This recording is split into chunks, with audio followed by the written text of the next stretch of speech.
Bonjour chers frères et sœurs, bienvenue sur le réseau d'édification chrétienne REC, votre serviteur Célestin Oufoué. Il nous fait plaisir ce matin de continuer nos méditations dans le livre de 1 Jean, chapitre 4, du verset 1 au verset 6. 1 Jean, chapitre 4, du verset 1 au verset 6. Mais avant tout, prions pour recommander ces instants au Seigneur afin que sa grâce puisse nous accompagner. Prions ensemble. Seigneur Dieu, nous te bénissons, te disons merci pour ta grâce, ta faveur, ta miséricorde sur nos vies. Merci Seigneur pour ta compassion, toi qui nous renouvelles et toi qui nous fortifies dans ta grâce. Nous voulons te bénir ce matin pour ta puissante parole. Merci de nous enseigner ta parole et de permettre qu'elle fasse du bien à nos âmes, à nos corps, à notre esprit et qu'elle nous aide à marcher dans tes voies, qu'elle nous aide à être des enfants obéissant à ta parole, Seigneur, et donne-nous sagesse et discernement en toute occasion. Défends notre cause dans l'invisible comme dans le visible, au nom puissant de Jésus. Amen. Donc, comme je le disais tantôt, nous continuons dans l'épître de Jean, donc 1 Jean au chapitre 4. Je lis le texte, s'il vous plaît. Bien-aimés, n'ajoutez pas foi à tout esprit, mais éprouvez les esprits pour savoir s'ils sont de Dieu, car plusieurs faux prophètes sont venus dans le monde. Reconnaissez à ceci l'Esprit de Dieu. Tout esprit qui se déclare publiquement pour Jésus-Christ, venu en chair, est de Dieu. Et tout esprit qui ne se déclare pas publiquement pour Jésus n'est pas de Dieu. C'est celui de l'Antéchrist, dont vous avez appris la venue et qui maintenant est déjà dans le monde. Vous, petits enfants, vous êtes de Dieu et vous le savez, et vous les avez vaincus, parce que celui qui est en vous est plus grand que celui qui est dans le monde. Eux, ils sont du monde, c'est pourquoi ils parlent d'après le monde, et le monde les écoute. Nous, nous sommes de Dieu, celui qui connaît Dieu nous écoute, celui qui n'est pas de Dieu ne nous écoute pas. C'est par là que nous connaissons l'esprit de la vérité et l'esprit de l'erreur. Nous voulons bénir le Seigneur pour ce bref passage qu'il nous donne de partager ensemble, et nous voulons regarder ensemble ici l'importance d'éprouver tout esprit. Au verset 1, il nous dit, « Bien-aimés, n'ajoutez pas foi à tout esprit. » Ne pas ajouter foi à tout esprit, c'est-à-dire ne pas faire confiance à tout esprit. Ne pas croire à tout esprit. Mais il ajoute, il dit, « Mais éprouvez les esprits pour savoir s'ils sont de Dieu, car plusieurs faux prophètes sont venus dans le monde. » Donc ici, c'est un exercice normal que l'apôtre nous demande de faire. En face de tout esprit, en face de tout enseignement, il est important d'éprouver cet enseignement-là, de prouver cet esprit-là pour savoir s'il vient de Dieu ou pas. Mais pourquoi l'apôtre nous le demande? L'apôtre nous le demande parce que il dit tantôt, car plusieurs faux prophètes sont venus dans le monde. Donc, plusieurs faux enseignements, plusieurs faux docteurs, plusieurs faux dirigeants sont venus dans le monde. Mais quand ils viennent avec des enseignements. Or, ces enseignements-là, faut les éprouver pour savoir si les enseignements qu'on reçoit viennent de Dieu. Et moi, je suis à l'aise, je le dirai toujours, dans tous les enseignements que je vais apporter, toutes les prédications que je vais apporter, je vais demander à tous ceux qui prennent le temps de m'écouter, s'il y a des erreurs, s'il y a des incompréhensions, n'hésitez pas à les relever, afin qu'on les corrige pour demeurer. L'objectif, c'est de demeurer dans la parole de Dieu. Lorsqu'on parlait de l'apôtre Paul autrefois, on nous dit qu'il arrive une période où il arrive dans une église, on parle des chrétiens de Bérée. Les chrétiens de Bérée, c'était des chrétiens qui, on nous dit qu'ils examinaient, après avoir écouté les enseignements des apôtres, ils examinaient si tout ce qui était dit était vrai. C'est-à-dire, ils examinaient par rapport à la parole de Dieu. Donc, ils allaient dans la parole pour savoir. C'est vrai qu'on nous dit que ces apôtres-là, ou cet apôtre-là est majestueux, il est éloquent, il prêche la parole. Mais quand il finit de parler, ils prennent la Bible et puis vérifient. Ils prennent les écrits qu'ils ont et puis vérifient pour savoir si c'est que ils examinent. La Bible dit qu'ils examinent pour savoir si tout ce qui leur a été dit ou enseigné était vrai. Donc nous aussi, nous devons avoir cette attitude-là. C'est-à-dire, quel que soit l'aura de la personne qui va nous enseigner, l'aura de la personne qui nous apporte un enseignement, il est important quand même d'examiner selon les Écritures pour savoir si ce que l'on nous dit est vrai. C'est un exercice légitime. Donc, tout homme de Dieu, tout pasteur n'a pas à s'offusquer si l'un de ses fidèles examine concrètement si ce qu'il est en train de dire est vrai, parce que l'examen réel est fait par la parole de Dieu. Amen. Verset 2, il dit, « Reconnaissez à ceci l'Esprit de Dieu. » Donc, il nous donne les caractéristiques qui permettent donc de savoir si l'Esprit qui est en train de parler, si la communication ou l'enseignement qui est en train de nous donner vient de Dieu ou pas. Donc, premier élément, il nous dit ceci, « Reconnaissez à ceci l'Esprit de Dieu. Tout esprit qui se déclare publiquement pour Jésus-Christ venu en chair est de Dieu. » Donc, l'un des éléments qui va nous permettre d'apprécier l'origine d'un enseignement, c'est quoi? C'est que l'esprit doit se déclarer publiquement pour Jésus-Christ. Ça, c'est de 1. Mais pour Jésus-Christ venu en chair. Donc, c'est-à-dire quoi? C'est-à-dire que celui qui est en train de proclamer la parole doit pouvoir comprendre, doit pouvoir déclarer que Jésus-Christ n'est pas seulement spirituel, mais il était aussi charnel. Parce qu'on nous dit, la parole s'est faite chair. Lorsqu'on lit Jean 1, on dit, la parole s'est faite chair. La parole s'est faite chair. Donc, Jésus-Christ venu en chair. Donc, tout enseignement qui nie que Jésus-Christ n'est pas venu en chair est un faux enseignement. Première base. Donc, lorsqu'on va écouter les enseignements, on peut s'appuyer sur ces éléments-là. Est-ce que Jésus-Christ, celui qui est en train de nous enseigner, déclare publiquement que Jésus-Christ est venu en chair? Amen.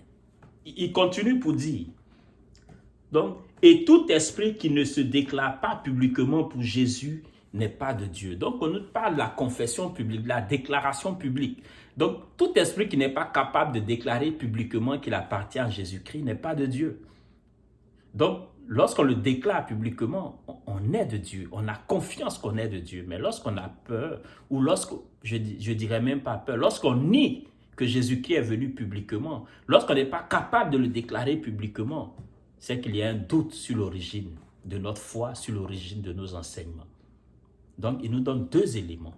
La déclaration publique ou la reconnaissance publique de Jésus-Christ. Et deuxième élément, la reconnaissance publique de Jésus-Christ venu en chair. Donc, reconnaître que Jésus-Christ est venu en chair, que ce n'est pas seulement un esprit, mais c'est une puissance charnelle. Nous allons dire souvent Jésus-Christ était 100% homme et il est 100% Dieu. C'est comme ça que nous allons le déclarer.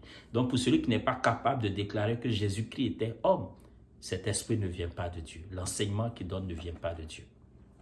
C'est ce que le texte nous dit. Et il continue pour dire, c'est celui de l'Antéchrist. Donc, lorsqu'on n'est pas capable de déclarer que Jésus-Christ est venu en chair publiquement, c'est que l'esprit qui anime cet enseignant-là, c'est celui de l'Antéchrist. Il dit, dont vous avez appris la venue et qui maintenant est déjà dans le monde. Verset 4, petits enfants, vous êtes de Dieu, vous les avez vaincus. Parce que celui qui est en vous est plus grand que celui qui est dans le monde. Mais qui est en nous? Qui est dans la vie des enfants de Dieu? Mais c'est l'Esprit de Dieu. La Bible déclare que notre corps est le temple du Saint-Esprit. Donc, lorsqu'on a accepté Jésus-Christ comme notre Sauveur et notre Seigneur, l'Esprit de Dieu vient habiter en nous. Donc, l'Esprit de Dieu en nous nous permet de vaincre celui qui est dans le monde. Pourquoi? Parce que l'Esprit de Dieu est plus fort que celui qui est dans le monde. Il dit, petits enfants, vous les avez déjà vaincus. Mais qui a été déjà vaincu? Lorsqu'on lit les textes précédents, on nous parle de l'Antéchrist qui est dans le monde, on nous parle des faux prophètes qui sont déjà versés dans le monde. Mais il rassure pour dire qu'ils sont déjà vaincus à cause de l'Esprit de Dieu qui est dans la vie des enfants de Dieu. L'Esprit de Dieu qui est dans la vie des enfants de Dieu leur donne donc la capacité de vaincre l'esprit de l'Antéchrist, de vaincre l'esprit qui anime les faux prophètes. Voilà pourquoi il dit, au verset 4, il dit, « Petits enfants, vous êtes de Dieu, et vous les avez vaincus, parce que celui qui est en vous est plus grand que celui qui est dans le monde. » C'est l'Esprit de Dieu qui est en vous. C'est-à-dire, vous marchez, nous marchons dans la chair. mais nous combattons selon l'esprit. C'est vrai que nous pouvons connaître des faiblesses humaines, mais nous sommes victorieux parce que les armes avec lesquelles nous combattons sont puissantes. C'est des armes spirituelles puissantes. Ce ne sont pas des armes charnelles, mais c'est des armes spirituelles puissantes avec lesquelles nous combattons. L'Esprit de Dieu est en toi. L'Esprit de Dieu est en nous. L'Esprit de Dieu est en moi. Verset 5. Eux, ils sont du monde. C'est pourquoi ils parlent d'après le monde et le monde les écoute. Nous, nous sommes de Dieu. Celui qui connaît Dieu nous écoute. Celui qui n'est pas de Dieu ne nous écoute pas. C'est par là que nous connaissons l'esprit de la vérité et l'esprit de l'erreur. Donc l'esprit de la vérité, c'est l'esprit de Dieu. L'esprit de l'erreur, c'est l'esprit de l'antéchrist. Et l'attitude envers le monde va dépendre donc de celui qui écoute. Alors il fait noter que ceux qui vont écouter l'antéchrist, c'est ceux qui auront l'esprit de l'antéchrist. Ceux qui seront portés à écouter la parole de Dieu, à écouter les enfants de Dieu, c'est ceux qui auront eu l'esprit de Dieu. Parce qu'ils connaissent la vérité. Alors quand on connaît la vérité, on est attentif à elle. Parce qu'on veut marcher dans la vérité. Et ce matin, c'est ce que l'Esprit de Dieu, c'est l'enseignement que nous regardons aujourd'hui, c'est que nous puissions éprouver tout esprit. C'est que nous ne devons pas ajouter foi à tout esprit. Aujourd'hui, la majorité de chrétiens que nous sommes, lorsqu'on va entendre un bruit de guérison, un bruit de puissance, un enseignement quelconque, un bruit d'enseignement de prospérité, un bruit de, je dirais, quelconque, d'un miracle quelconque, nous allons courir pour aller à la recherche de la puissance, pour aller à la recherche de la prospérité, pour aller à la recherche de la délivrance. Mais nous ne prenons pas le soin d'éprouver l'esprit qui est derrière toutes ces actions-là. Alors aujourd'hui, Dieu nous interpelle là-dessus. Il nous dit de ne pas ajouter foi à tout esprit, mais de les éprouver afin de savoir s'ils sont de Dieu ou pas. Je vous donne un exemple terre à terre. Lorsque vous allez ou nous allons à un enseignement, à une croisade d'évangélisation, même, je dirais, lorsque nous allons à un enseignement dans notre propre communauté, dans nos propres églises, il est important d'avoir l'esprit ouvert, les oreilles ouvertes pour entendre l'enseignement qui nous est donné et savoir s'il est de Dieu ou pas. Lorsque nous allons à une croisade, lorsque nous allons à un programme spécifique, on dit, mais il y a tel homme de Dieu qui arrive, il y a tel homme de Dieu qui vient. Mais prenez le temps entre les lignes et écoutez ce que l'homme de Dieu enseigne. Écoutez ce que l'homme de Dieu dit. Parce que tout n'est pas dans les actions prophétiques. Tout n'est pas dans les actions miraculeuses. Tout n'est pas dans les actions prodigieuses. Mais tout est dans la parole. Tout est dans la parole.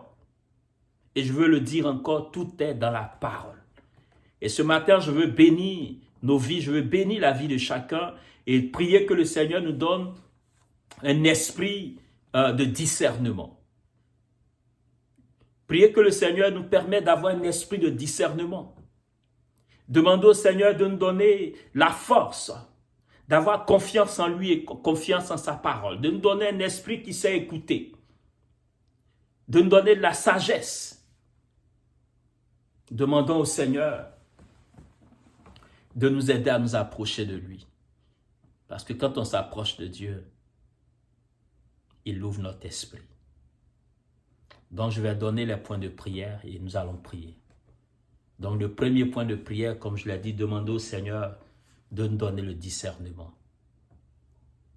De nous donner la capacité d'éprouver tout esprit. Deuxième point de prière, demandez au Seigneur de nous donner de nous appuyer sur lui. Parce que c'est lorsqu'on s'appuie sur lui qu'on est plus fort que ceux qui sont dans le monde. C'est lorsqu'on s'appuie sur lui qu'on est plus fort que nos détracteurs. C'est lorsqu'on s'appuie sur lui qu'on a la victoire. Parce qu'il dit, petits enfants, vous les avez vaincus. Vous êtes de Dieu. petits-enfants, vous êtes de Dieu et vous les avez vaincus. Donc, demandons au Seigneur de nous donner d'être attachés à lui. Donc, premier point de prière, le discernement, afin d'éprouver tout esprit, s'ils sont de Dieu ou pas. Deuxième point de prière, demandons au Seigneur de nous donner d'être attachés à lui. Parce que celui qui est en nous est plus fort que celui qui est dehors, celui qui est en eux. Et troisième point de prière, demandons de la sagesse au Seigneur afin que nous puissions écouter convenablement comme il se doit sa parole. Que le Seigneur nous bénisse et qu'il nous fasse beaucoup de bien. Je vais prier. Père, ce matin, je veux te bénir, te dire merci pour l'enseignement que tu nous donnes. Je veux être reconnaissant pour cela. Ta parole est vraie, elle est puissante, éternelle, et tu m'enseignes ce matin de ne pas ajouter foi à tout esprit, Seigneur, mais de les éprouver pour savoir s'ils sont de toi ou non, Seigneur. Tellement il y a de faux enseignements, tellement il y a de faux prophètes, Seigneur, qui sont dans le monde aujourd'hui. Ce matin, je te prie, Père, afin que tu m'aides. Donne-moi ton discernement, le discernement de ta parole, Seigneur. Père, aide-moi, Seigneur, afin de marcher dans tes voies, par ta grâce. Deuxièmement, Seigneur, je te prie, donne-moi d'être attaché à toi, Seigneur. Père, aide-moi à marcher dans la victoire. Victoire sur le péché. Victoire, Seigneur, sur les œuvres du diable. Victoire sur les puissants des ténèbres. Seigneur, parce que toi, tu les as vaincus. Donne-moi d'être attaché à toi, au Seigneur, par ta grâce. Merci, Père, parce que Seigneur, les puissants des ténèbres ont été livrés publiquement en spectacle à la croix, afin que j'aie la victoire. Donne-moi ta victoire, ta protection, Seigneur, par ta grâce, au nom de Jésus. Viens donner la victoire, la protection, Seigneur, à mon frère, à ma sœur, Seigneur, qui m'écoute ce matin. Seigneur, qu'il soit béni au nom de Jésus. Donne à chacun de nous un esprit de discernement, Père. Donne-nous un esprit de victoire, Seigneur, et qu'on soit attaché à toi, que nos cœurs soient attachés à toi, Seigneur. Donne-nous la victoire dans ta grâce sur toutes nos faiblesses, Seigneur, et marche avec nous par ta main puissante, éternelle, au nom de Jésus. Troisièmement, Père, je te prie, afin que tu me donnes la sagesse d'écoute, ô Dieu. Tellement je suis impatient, Seigneur, tellement je ne suis pas disposé à t'écouter, Seigneur, je te demande pardon. Père, je te prie pour moi, je te prie pour mon frère, pour ma soeur ce matin, afin que Dieu, tu nous donnes d'être attentifs à tes enseignements, attentifs à ta voix. Seigneur, que ta parole fasse du bien à nos vies, Père, dans ta grâce, et que la gloire te revienne. Père, béni sois-tu, Dieu Tout-Puissant, bénis ta parole, bénis nos vies, dans ta grâce au nom puissant de Jésus-Christ de Nazareth. Merci pour ta fidélité, merci mon Dieu pour ta grande bonté. Ce matin, je veux te dire merci. Merci de bénir mon frère, merci de bénir ma soeur, Seigneur. Merci de me bénir, merci de prendre soin de nos familles, de prendre soin de nos vies. Seigneur, que tous nos détracteurs soient confondus et vaincus. Au nom de Jésus, quel que soit le milieu dans lequel ils peuvent se trouver, que la confusion soit dans le camp de l'adversaire, que la confusion soit dans le camp de l'ennemi, que la confusion soit dans le camp de tous ceux qui veulent se lever contre nos vies. Tous ceux qui veulent se lever en justice contre nous, Père, que leur langue soit condamnée. Père, règne en maître absolu, Seigneur, au nom puissant de Jésus. Prends soin de nos vies, Père, et que la gloire, l'honneur, la reconnaissance, mon Dieu, te reviennent, au nom puissant de Jésus. Merci, Seigneur. Amen. Amen. Amen, frère. Amen, sœur. Que la grâce et la paix de Dieu soient avec vous, et que Dieu vous bénisse, qu'il vous fasse beaucoup de bien et qu'il fasse souffler sur vos vies des vents favorables. Dans vos milieux de travail, des vents favorables. Dans vos familles, des vents favorables. Des vents favorables de restauration, de renouvellement, de réconciliation, de paix et de victoire. Que le nom du Seigneur soit béni au nom puissant de Jésus. Merci Seigneur. Merci Seigneur. Que Dieu vous fasse beaucoup de bien. Au revoir.